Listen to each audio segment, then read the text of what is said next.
مولاي صل وسلم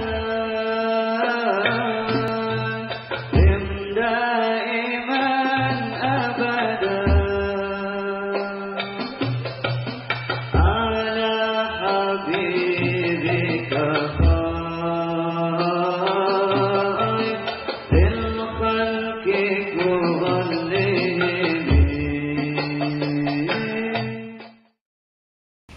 Assalamualaikum warahmatullahi ta'ala wabarakatuh.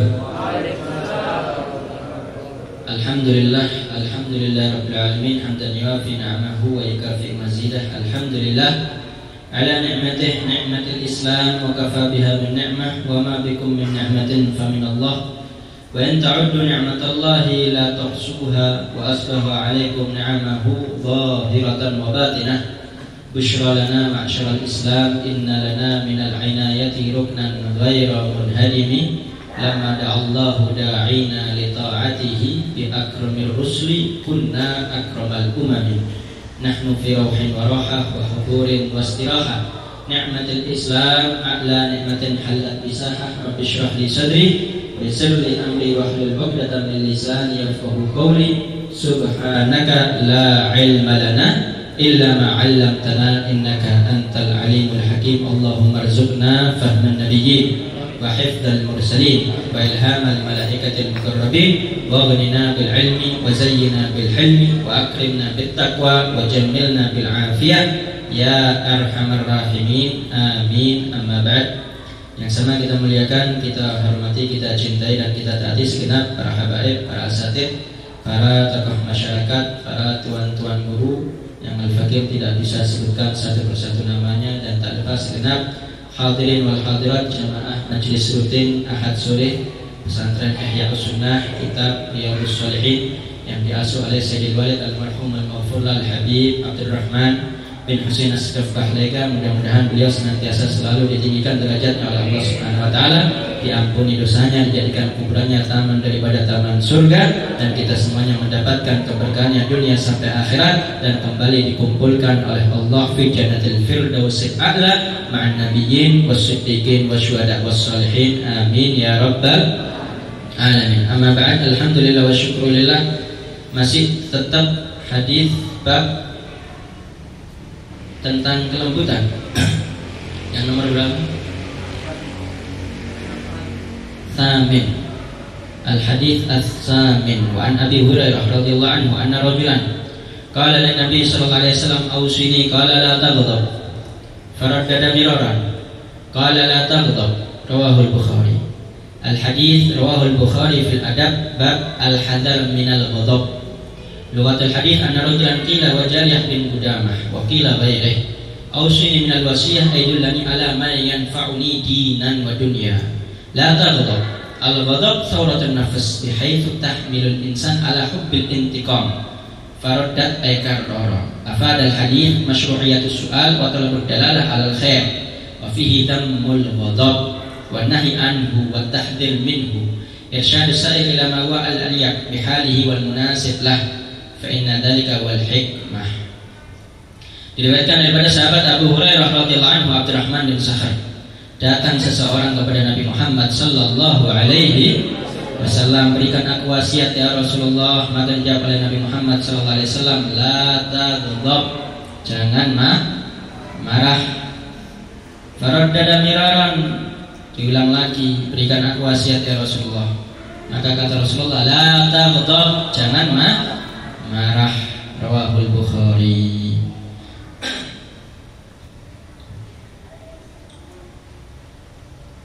Zaman ruwet, so pada ngamuk. Zamannya ruwet. Tapi Nabi Muhammad SAW ini memang innama ana rahmatun muhdah. Wujudnya rahmat yang penuh dengan kasih sayang daripada Allah itu adalah Rasulullah Sallallahu Alaihi Wasallam. Bayangkan di tempat yang panas, yang gersang, Nabi Muhammad dingin perangainya, luar biasa akhlaknya dan lemah lembutnya. Antum kalau pernah umroh atau pernah ke Jazirah Arab, itu antum temukan orang-orang Arab itu keras-keras, kasar-kasar. Jadi mau lunak kayak bisik-bisik jarang. Umumnya kayak orang teriak-teriak kalau ngomong. Mungkin beberapa daerah tertentu kayak Tarim itu mungkin lemah lembut karena memang udah mengikuti adat istiadat daripada habaib dengan akhlak yang indah. Tapi umumnya mereka itu kalau ngomong teriak-teriak dan seterusnya, keras-keras. Karena memang al-jawu yughayyiru tiba, cuacanya memang yang membentuk karakter itu cuacanya. Tapi kalau di Indonesia ini lebih dominan tropis, lembab, enjoy, tengah-tengah, nggak panas, nggak dingin, standar. Tapi kalau di sana nggak, kalau udah panas, kalau udah dingin semua, dingin betul-betul dingin. Jadi syadid, keadaannya keras, cuacanya keras, lingkungannya keras, orang-orangnya keras. Jadi mau lemah lembut itu susah payah, gak mudah. Kayak ngomongi wong Jawa badi teng pundi. Mbak Evin, Mbak Trofin, segala macam teriak-teriak. Nah, dari intonasi suaranya, bahasanya segala macamnya itu kelihatan bagaimana karakter pribadi seseorang itu dengan lemah lembutnya. Tapi kalau orang-orang Indonesia, wah, udah sampai orang-orang Hadramut, Yaman, bahkan Jazirah Arab semuanya itu mengakui karakter pribadinya itu pribadi-pribadi surgawi, insyaallah. Mudah-mudahan termasuk min ahlil jannah, karena memang al-adib benar-benar sopan santun, toto kromo, ya, benar-benar lembut, benar-benar berakhlak, beretika kepada orang itu, menghormat dan benar-benar melakukannya dengan sangat bagus. Tapi kalau di sana atau di luar negeri dan yang lain sebagainya panas, ya, kadang terlihat cuek, gak ngurus. Kita sendiri kalau umroh di bandara gimana? Sampai Bandara Abdul Aziz, pegawai-pegawainya orang Arabnya gak ngurus, kadang iki wong ngantri saken-aken, iki ambek main game, ngurusi paspore wong iki, ambek main game, ambek gak ngurus, ngobrol ngalor ngidul ngetan ngulon. Itu tak julek rasanya. Ini ngantri saken-aken, kadang tua-tua. Tapi mereka gak peduli, cuek. Akhirnya ambek sedikit kayak diolok, diolok-olok gitu kayak gimana ya. Yes, memang mungkin tabiatnya atau gimana, wallahu a'lam. Tapi kalau di Indonesia kan alhamdulillah wa syukurillah, ya, ini tahaddatsan bi nikmah. Bagaimana tata krama dan juga al-anah warifik, ya? Lemah lembut, kasih sayang yang benar-benar diajarkan oleh orang tua kita, terlebih juga wabil khusus Indonesia ini bilatnya para habaib, negerinya para habaib. Jadi habaib sendiri pun lebih betah di Indonesia daripada di Arab sana sendiri. Kenapa? Karena mesmak kalam. Kasih ngrungokno sam'an wa ta'atan itu orang sana sendiri itu kalau nggak sungguh-sungguh muhib, cinta, nggak sungguh-sungguh punya akal yang benar-benar smart dan cerdas, susah mau mendengarkan, susah mau mengikuti kebenaran. Fal'iyadzubillah min. Alhamdulillah wa syukurillah, kita semuanya ditempatkan oleh Allah Subhanahu wa taala di negeri yang memang benar-benar indah, suburo. Ya, Indonesia ini nikmat azimah, besar pemberiannya daripada Allah Subhanahu wa taala. Tatkala negeri-negeri yang lain banyak mendapatkan ujian musibah malapetaka, bahkan enggak ada musibah pun mereka terkena ujian dan musibah. Dari apa? Dari segi cuacanya, dari segi keadaannya, dari segi orang-orangnya dan seterusnya. Tapi Indonesia alhamdulillah rahmat semuanya, mulai cuacanya, orang-orangnya, lingkungannya, daerahnya dan seterusnya, nggak bisa dihitung nikmat yang diberikan oleh Allah Subhanahu wa taala. Jadi nggak patut, nggak pantas kalau kita ini doyan ngamuk. La taghdab, illa kecuali dalam hal-hal yang memang kita diminta untuk marah oleh Allah oleh Rasulullah sallallahu alaihi wasallam. Kelihatan kemungkaran, man ra'a minkum munkaran falyughayyirhu bi yadihi fa illam yastati' fa bi lisanihi fa illam yastati' fa bi qalbihi wa dzalika ad'aful iman atau kama qala Nabi sallallahu alaihi wasallam. Kalau melihat suatu hal yang mungkar daripada kemaksiatan dan dosa, maka wajib kita ini yughayyirul wajh awalan. Wajahnya berubah. Tadinya santuy, cuek, enak, rileks, tapi kelihatan kemungkaran langsung berubah. Wajib. Karena banyak riwayat hadis terlebih yang disampaikan oleh almarhum dalam kitab Ad-Da'watut Tamah. Ya, bagaimana kesempurnaan dalam menyampaikan dakwah risalah Rasulullah SAW. Diriwayatkan ada satu negeri ditimpakan oleh Allah Subhanahu wa taala dengan memerintahkan malaikat Jibril untuk ditenggelamkan. Maka malaikat Jibril melaporkan di situ ada hamba-Mu ya Rabb yang beribadah yang tidak pernah bermaksiat. Maka Allah menyatakan kepada malaikat Jibril, timpakan terlebih dahulu kepada dia dan kemudian kepada seluruh penghuninya. Maka dikatakan, ya kenapa? Iya, karena wajahnya belum pernah berubah karena melihat kemungkaran yang berada di sekitarnya. Ini termasuk larangan murka daripada Allah Subhanahu wa ta'ala. Maka termasuk kewajiban dan termasuk kesehatan tatkala manusia itu marah. Dan Rasulullah marah. Ya. Apalagi kalau melihat kemungkaran, ya. Gak ada yang berani menghadap Nabi Muhammad SAW. Bagaimana ihmarat wajh, wajahnya memerah. Kemudian wahmarat ainah, kedua matanya juga memerah. Wa ala sautuh ka'annahu munziru jaishin. Begitu pun juga suaranya lantang Rasulullah SAW keras, seakan-akan mengomando suatu pasukan perang. Ini Rasulullah SAW, dan itu rahmat. Karena kalau kita diamkan, kita biarkan daripada kemaksiatan, itu mengundang adab, balak, malapetaka, musibah daripada Allah Subhanahu wa ta'ala. Adzaral fasad fil barri wal bahri bima kasabat aydin nas. Karena tidak ada yang terjadi kerusakan di daratan dan di lautan kecuali karena ulah tangan manusia yang zalim, yang jahat, yang tidak bertanggung jawab.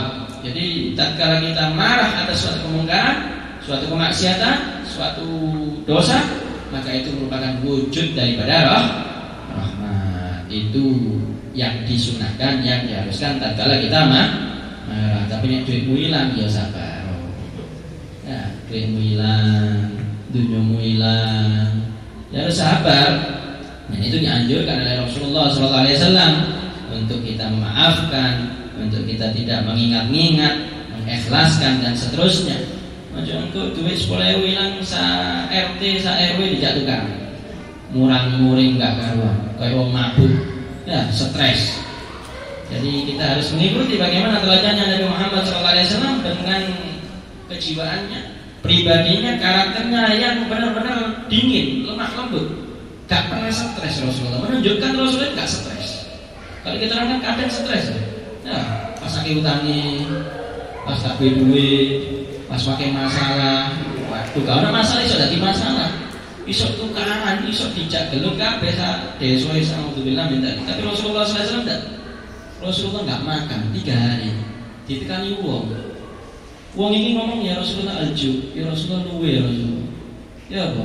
Nek kirani kula besangan ya. Pas luwe tak mangan terung dino, ono sing sambat luwe teko. Hah? Gak pengen dipentung apa bebene. Hah? Iki padha luwe ini ngomong luwe ya. Tapi Rasulullah SAW enggak. Rasulullah diajak ke rumah istrinya, diajak ke rumah putrinya, dicarikan ke sahabat-sahabatnya. Padahal Rasulullah turun mangan, enggak ngomong Rasulullah. Rasulullah bashar, manusia, cuma Rasulullah ini gimana? Karakternya, jiwanya, hatinya benar-benar tenang, lemah lembut, gak bingung, gak stres, gak gegabah. Ya, gak hilang imannya Rasulullah Sallallahu Alaihi Wasallam. Makanya ada salah satu hadis, la yu'min, tidak beriman, mayasrik wa wasari, orang yang mencuri tatkala mencuri, walayasni man wayazni, dan orang yang berzina tatkala dia sedang berzina. Kenapa ya? Karena memang tatkala itu dia sedang tidak lagi di bawah alam sadar. Jadi kalau harus dikuasai nafsu syahwat. Orang yang melampiaskan daripada emosinya, nafsunya, syahwatnya, ini orang-orang yang bisa dikatakan ya iman, gak iman guys. Kenapa? Karena dia lupa Allah, lupa Rasulullah Sallallahu Alaihi Wasallam. Tapi Rasulullah Sallallahu Alaihi Wasallam, Rasulullah Sallallahu Alaihi Wasallam keadaan apapun, Nabi Muhammad Sallallahu Alaihi Wasallam ini luar biasa. Ditombak, dilempari batu, ya ditombak, didatangi sama gunung. Ya Rasulullah, kalau kamu mau, tak timpakan diriku sama penduduk Taif yang dilempari. Kata Rasulullah SAW, Allah mahdi qaumi fa inna qauma la ya'lamun. Ya Allah, beri mereka rahmat, beri mereka hidayah. Mereka enggak tahu ya Allah. Nah kita orang ya Allah. Bila perlu jika waktu meteor kan dukung langsung teknologi ya. Sekalian guys, mari. Tapi Nabi Muhammad SAW enggak. Disamperin sama gunung ngomong doakan mereka, bahkan Rasulullah berharap agar supaya keluar daripada sulbi-sulbinya anak turunnya orang-orang yang beriman kepada Allah, kepada Rasulullah Sallallahu Alaihi Wasallam. Kenapa? Karena marah ini buruk, ya jelek. Lautan ilmu, tapi kalau sudah dikasih kutrah minal ghadab, satu tetes daripada amarah itu bisa hilang.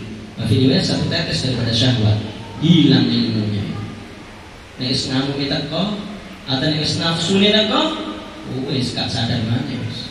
Ya bener wong wedok, atau ngamuk, lali dunyo. Ya kemarin belum lama viral di sosmed bagaimana seorang anak membunuh ibunya. Apa? Gara-gara HP ini hilang. HP ini hilang. Memang karakter anaknya itu ternyata emosional, doyan ngamuk. Pas HP ini hilang nggak ketemu, wae ibu ini kepruk ambil timbangannya beras sampai mati, gak sampai di situ motornya yang ada di rumah itu dibuka bensin dikobong, sak omahe sak ibunya. Alhamdulillah men, nah bahaya sekali, hati-hati ya. Terlebih di akhir zaman banyak ujian, banyak musibah, banyak sekali imtihan diberikan oleh Allah Subhanahu Wa Taala, mau corona, mau yang lain sebagainya. Itu semuanya untuk menguji keistiqomahan kita, keimanan kita tetap apa enggak di jalannya Allah, di jalannya Rasulullah Sallallahu Alaihi Wasallam. Sebab itu di kesempatan yang istimewa ini daripada hadis Nabi Muhammad Sallallahu Alaihi Wasallam mengenai la taghdab, kita harus tanamkan dalam diri kita untuk supaya enggak doyan ngamuk. Kebalikannya doyan meringas ya, doyan mesem ya, tabassum ka fi wajhi akhika shadaqah ya, senyummu di wajah saudaramu itu sedekah ya. Di riwayat yang lain, walau di wajhin balik, temui atau sedekahlah kepada saudaramu walaupun dengan wajah yang berseri-seri. Ojo pas wae masalah ketemu wong merengut dijak tukaran kabeh wis gak ngene opo-opo, bagi-bagi susah atau tambah masalah. Harusnya kita ini mengikuti daripada adabnya Nabi Muhammad SAW, perannya Rasulullah, karena orang itu tidak dilihat kan ganteng ya, gak dilihat tekan api iklan bini, gak dilihat tekan api mongkori, tekan dunyoni dan seterusnya, tapi dilihat dari perannya. Ya masih pas-pasan biasa-biasa atau welek, maaf dari sidodir. Tapi kalau akhlaknya itu tidak orang cinta. Tapi ini masih gantengnya opo ae. Tapi akhlaknya welek, muamalahnya welek, ambil uang sosialnya welek, ambil uang, orang nggak ada yang cinta. Dan ini sudah dicontohkan oleh Rasulullah Sallallahu Alaihi Wasallam. Dan di sini disebutkan al-ghadab thawratun nafs bihaitsu tahmil al-insan ala hubbil intiqam. Karena marah itu merupakan ya termasuk bagian dari manusia. Manusia itu gak mungkin gak marah. Sopo wong gak iso marah? Kok iso marah? Semuanya pasti pernah marah atau punya rasa marah. Dan memang itu sudah sunnatullah, unsur daripada bagian manusia itu sendiri. Marah, senyum, senang, bahagia, susah, sedih, tertawa, itu nggak bisa dilepaskan dari manusia ya. Malaikat ribuan balik sudah senang ya, punya ribuan itu. Tapi malaikat Ridwan itu senantiasa selalu senyum. Malaikat Malik kebalikannya, ya nggak tahu senyum belas. Bahkan dilihat oleh Nabi Muhammad SAW waktu Isra wal Mi'raj, tanya kepada malaikat Jibril, mana ada ya Jibril? Siapa ini? Kok serem temen nih? Ya, dia bilang ada khazinun nar. Ini yang jaga api neraka. Sallallahu alaihi wasallam macam Nabi benar, mudah-mudahan kita dijawabkan dari api neraka. Aku adalah malaikat yang tak wadil. Ya, pokoknya mempunyai neraka. Dan ini wujud daripada murkanya Allah. Ya, malaikat Malik wujud murkanya Allah, malaikat Ridwan wujud rahmatnya Allah. Nampak sudah. Dan Rasulullah SAW wujud rahmatnya Allah yang diberikan oleh Allah di atas dunia untuk alam semesta, baik dunia bahkan sampai akhir. Dan sojiban nantian hujan itu menjadi hujan rahmat. Dan kita lanjutkan. Nabi ala Shaddad bin Aus radhiyallahu anhu. An Rasulullah sallallahu alaihi wasallam qala inna Allah qad ahsana kulli syai' fa idza dakaltum fahsinul qiblah fa idza dakaltum fahsinul qiblah wa yahidda ahadukum syafrata wal yurid dhabihata. Dua hadis pada bapak-bapak asal-asal amal awal tafakkur wal in'am syafrata sikinah. Apa dan hadis itu dasarnya dari amal hatta yang ada pada hewan atau terima dia berakat hewan inda dapat.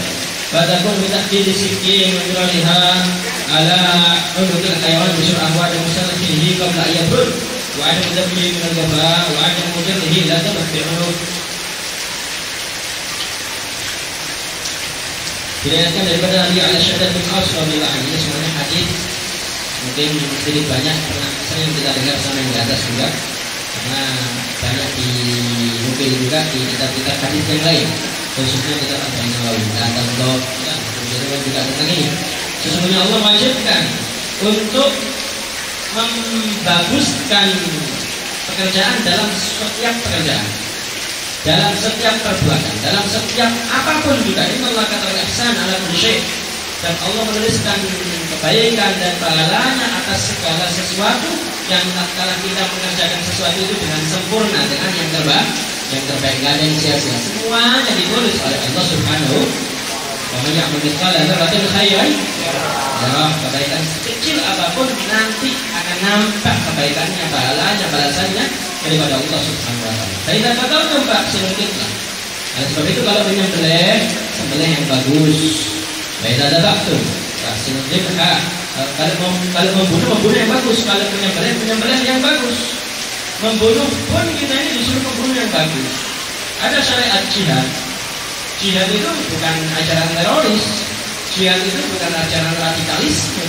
Jihad itu bukan ajaran ekstremis. Jihad itu bukan daripada gerakan orang anti manusiawi, anti asasi manusia atau yang lain sampai bukan. Jihad ini wujud rahmat daripada syariat Islam. Kenapa? Karena tidak disyariatkan jihad kecuali tatkala kita dibolimi, tatkala kita dianiaya, tatkala kita dijajah, tatkala kita ditindas, tatkala kita diserang. Tapi nggak ada kita menyerang. Ya, sebab itu ada TNI. Untuk apa gunanya TNI? Untuk melindungi kita punya NKRI. Kalau nggak ada TNI, AU, Angkatan Udara, Angkatan Laut dan seterusnya, ya habis negeri kita nih nggak berdaulat, dijajah kembali oleh Cina, Jepang dan seterusnya. Kita nggak bakal pernah bisa hidup damai seperti sekarang. Sudah 300 tahun yang lalu kurang lebih, sudah 300 tahun kurang lebih kita ini dijajah. Dan baru merdeka kurang lebih 70 tahun. Oleh sebab itu wajib adanya daripada undang-undang, peraturan, dan orang-orang yang siap untuk mengorbankan jiwa, raga, hartanya untuk membela dan mengayomi kita agar supaya hidupnya tentram, aman dan damai. Dan ini termasuk kaidahan daripada syariat Islam. Terlebih kita sama tahu Indonesia yang merdeka, faktor utama dan yang pertama yang memerdekakan adalah mereka, para ulama dan para santri yang memekikkan, yang melantunkan, yang meninggikan kalimat takbir Allahu Akbar. Jadi nggak bisa diikuti. Dan dalam membunuh jihad sekalipun ada aturannya, nggak boleh membunuh anak, nggak boleh membunuh perempuan, nggak boleh membunuh mereka yang tua renta, lanjut usia dan seterusnya. Ya, harus apple to apple. Ngomong jihad katanya ada ciri, ngomong jihad katanya wong nuwek, ngomong jihad nanti ngomong wedok kalau. Jadi kalau memang ente berjihad ya lawannya sebanding. Nah, tapi kalau memang konteksnya itu jihadnya kita ini diserang, maka yang kecil, yang perempuan, yang tua ataupun yang muda semuanya diwajibkan jihad oleh Allah Subhanahu wa ta'ala. Ish kariman awal syahidan, hidup mulia atau mati syahid. Tak boleh sembunyi jadi pengecut, pengkhianat. Ba'lamu annal jannata tahta dhilal suyud, karena sesungguhnya surga itu berada di bawah kilatan pedang. Bahkan ada isyarat daripada Rasulullah SAW, kita kala seperti itu kita nggak boleh takut mati. Kenapa? Karena di waktu itu kita dijamin untuk bisa mendapatkan langsung surga biwayri hisab, masuk surga tanpa lagi diri hisab sebagai syuhada. Kembali lagi bahasa sesungguhnya Islam ini indah, sempurna. Ya, nggak boleh sembarangan. Membunuh pun juga ada kaifiahnya bagaimana Sayyidina Ali karramallahu wajhahu. Mau membunuh seseorang dan kalau di medan perang diludahi, nggak jadi membunuh. Kemudian setelah itu ketemu lagi baru dibunuh. Dan kalau ditanya kenapa? Ya aku nggak mau membunuh karena nafsu, bukan amarah, bukan pribadi, bukan kehormatanku dilecehkan, aku diludahi wajahku. Enggak, aku mau membunuh hanya karena Allah Subhanahu wa ta'ala. Kalau kita orang masih sakit, cel kalian terus kata dipakai ini itu. Tapi ini Imam Ali karramallahu wajhahu, daripada anak didiknya Rasulullah SAW yang memang sejak kecil mendapatkan tarbiyah yang sempurna daripada Rasulullah Sallallahu Alaihi Wasallam. Baik, ada faktor vaksin bid'ah, menyembelih ada kaifiah. Kenapa? Menyembelih ini terlebih untuk dikonsumsi, jadi menyangkut kesehatan. Kalau orang-orang non-muslim nggak ngerti bangkai, Pak. Orang-orang non-muslim nggak tahu bangkai, makanya nggak heran kena corona dan yang lain sebagainya daripada virus. Tapi umat Islam enggak. Nah, itu nggak bakal temukan virus, terlebih yang masalah sekarang corona ini sumbernya lahir dari umat Islam, nggak ada. Umumnya transman. Ya, umumnya itu ya ketularan dari mereka yang kena virus itu. Tapi umat Islam sendiri yang benar-benar menjalankan syariat Rasulullah SAW tidak dijaga oleh Allah Subhanahu wa ta'ala. Kenapa? Karena mereka sendiri dengan syarat Islamnya sudah mensterilkan diri daripada penyakit-penyakit virus-virus dan kuman-kuman. Umat Islam ini diajari untuk khitan. Kenapa? Karena khitan itu daripada ujung kemaluannya, terlebih yang laki ya, itu terdapat najis, gak bersih. Kalau seumpama dia melakukan istinja dan seterusnya, maka wajib untuk dipotong. Hikmah ilahiyah ini. Kenapa? Karena dalam setiap najis itu terdapat kuman, noda, dan kotoran, nggak baik, nggak bagus, nggak bersih. Nah, bahkan dalam masalah jimat, maaf, hubungan rumah tangga, hubungan intim antara suami dan istri, itu juga ada pembahasannya. Dimana kalau yang mendahului keluar itu daripada air mati, ya, baru kemudian mani. Fihi khilaf.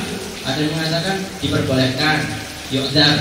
Ada yang mengatakan nggak boleh, harus dikeluarkan di luar dulu mandinya, baru kemudian maninya. Kenapa? Karena ada unsur najisnya. Karena mandi sama wadi itu hukumnya seperti bol, hukumnya seperti kencing.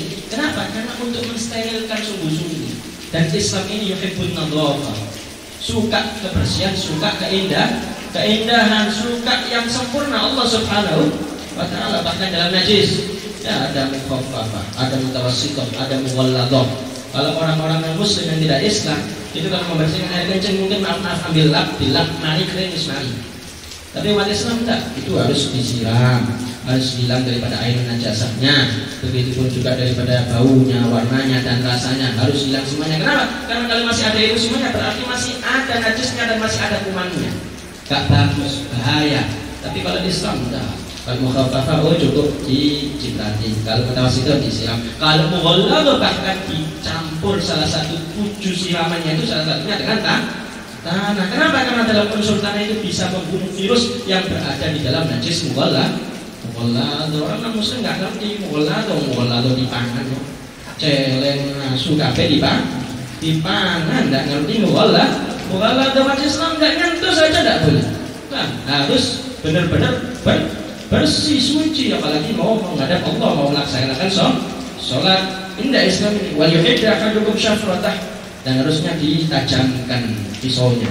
Wal yuhidda bihadah, begitu pun juga yang mau disembelih harus bikin santai, ojo diweten-weteni, tak boleh mari ini, tak boleh mati loh. Ya biasa ngarepe peduse ngono lagi haram dosa kan. Umat Islam ini diajari rahmat, wis gak ana sing paling rahmat yang lebih indah, yang lebih kasih sayang seperti umat Islam. Jadi kalau umat Islam dituduh teroris, dituduh radikal, ekstremis, gak manusiawi dan seterusnya, anti HAM, borong kabeh fitnah. Tidak ada ajaran yang rahmat, yang kasih sayang seperti ajaran Rasulullah Sallallahu Alaihi Wasallam. Kita disuruh rahmat bahkan terhadap segala sesuatu. Bahkan ini dikatakan hatta inda kekayaan apa kemudian tatkala ada binatang yang membunuh atau yang menyengat atau yang mengganggu kita nggak boleh melakukan semena-mena. Kalau ulong ya, terus dicincang-cincang nggak boleh. Nah, dicincang-cincang, dikuliti kulit-kulit haram nggak boleh. Nah, ada kaifiahnya. Ada semut menggigit, langit pegel dibakar, nggak boleh. Nah, umat Islam ini diajari rahmat oleh Allah Subhanahu wa Ta'ala. Kalau pernah ada binatang, ada cicak yang sunnah dibunuh, semuanya itu ada kaifiahnya, ada caranya agar supaya tidak menyakiti binatang tersebut karena semuanya adalah makhluknya Allah Subhanahu wa Ta'ala. Mudah-mudahan kita semuanya mendapatkan taufik hidayah yang sempurna bisa mengikuti daripada syariatnya Rasulullah, ajarannya Rasulullah Sallallahu Alaihi Wasallam. Amin ya rabbal alamin. Bismillahirrahmanirrahim. Fatihah.